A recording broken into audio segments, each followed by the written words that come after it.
Christophe Bouchard nous a rejoint sur le plateau de 64 minutes. Bonsoir. Bonsoir. Merci d'être avec nous. On va célébrer avec vous l'éducation et précisément les lycées français. Vous êtes le directeur de l'Agence pour l'enseignement français à l'étranger. C'est la semaine des lycées français du monde. Alors, le réseau d'enseignement français à l'étranger est unique au monde, il faut le dire. Que représente-t-il au juste en termes de chiffres, de surface ?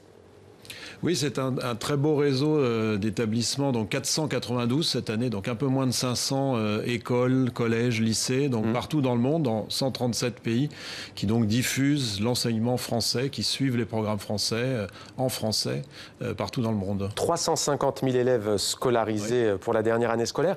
Quel est le premier français, le premier lycée français à avoir vu le jour? Quand et comment est-il né? Pourquoi? Alors le plus ancien des lycées français du monde, c'est le lycée français de Berlin, qui a été créé en 1689. Donc par des Français huguenots qui ont quitté la France après la révocation de l'édit de Nantes. Et donc c'est le plus ancien. Après, évidemment, tout au long surtout du 19e siècle et du 20e siècle. Voilà. Alors, il n'était pas comme ça en 1689. Mais ça montre aussi que, évidemment, les établissements se modernisent pour être attractifs, puisque à l'étranger, on choisit d'aller dans un lycée français. Ça n'a rien d'automatique. Beaucoup plus tard dans le temps, en 1990, il y a 27 ans, naît l'AEFE, l'Agence pour l'enseignement français à l'étranger. Quelle est sa mission au juste? Alors sa mission, c'est d'animer, de gérer ce réseau de lycées français dans le monde qui ont des statuts différents, des tailles différentes, des histoires différentes.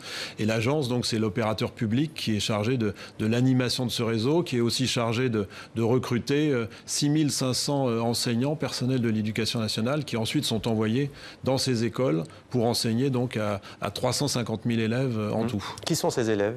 Alors, ils sont français pour un peu plus du tiers et étrangers pour un peu moins des 2 tiers, donc majoritairement étrangers, du pays dans lequel les lycées sont implantés, mais aussi des étrangers de tous les pays qui ont envie d'avoir à la fois une éducation française, qui a une vraie réputation, mais aussi, bien sûr, une éducation internationale, puisque dans tous nos lycées, on enseigne plusieurs langues étrangères, on enseigne toujours la langue du pays, et puis au-delà de la langue, une culture ouverte, une ouverture sur la culture du pays et sur la culture internationale. Alors, vous rentrez tout juste de Jérusalem. En quoi consiste au juste cette semaine de la langue française? C'est un lapsus qui est pas mal, même si elle existe aussi, la semaine de la langue française. En quoi consiste cette semaine des lycées français du monde? Alors, c'est une première. Nous avons décidé d'instaurer un moment dans l'année où on peut parler justement des lycées français du monde, et aussi où chaque lycée, chaque école française dans le monde a la possibilité de mieux se faire connaître. Et le mot d'ordre de cette semaine, c'est « Venez nous découvrir », parce que, bien sûr, beaucoup de gens connaissent les lycées français du monde, mais encore beaucoup d'autres ne les connaissent pas, ne savent pas ce qu'ils sont, ce qu'ils représentent, leur intérêt. Donc on a voulu, sur une semaine, concentrer des actions de communication. Et donc les lycées, certains font des journées portes ouvertes, des opérations plutôt culturelles, sportives, pour montrer leur réalité, leur diversité, leur ouverture. Ce sont des établissements publics?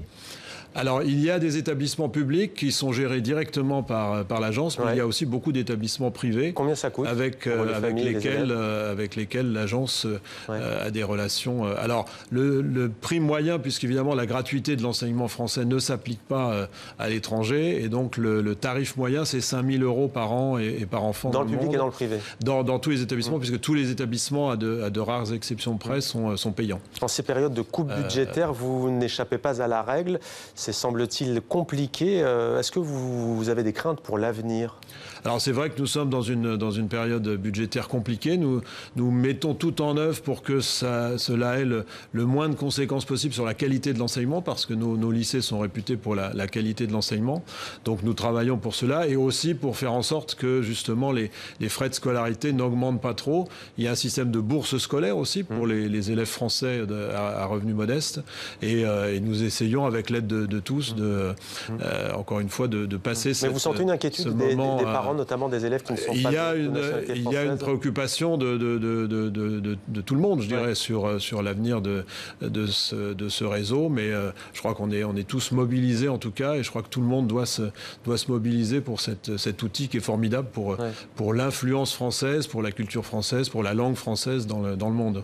Premier contingent, bien entendu, des élèves de nationalité française arrive en deuxième position sont les Libanais notamment. Oui, c'est vrai. Les élèves libanais sont, après les élèves français, les plus nombreux. Ouais. Déjà au Liban, parce qu'on a beaucoup d'établissements qui suivent les programmes français au Liban, et puis parce que la diaspora libanaise, partout dans le monde, en Amérique, en Asie, en Afrique, aime fréquenter nos établissements. Et c'est justement aussi tout l'intérêt d'un réseau, et pas seulement d'une collection, je dirais, d'établissements individuels, c'est que vous pouvez passer d'un continent à l'autre en suivant le même cursus. Merci beaucoup Christophe Bouchard d'avoir répondu à nos questions. Je rappelle que vous êtes directeur de l'Agence pour l'enseignement français à l'étranger, des lycées qui sont l'un des grands vecteurs de la francophonie à travers le monde. Merci.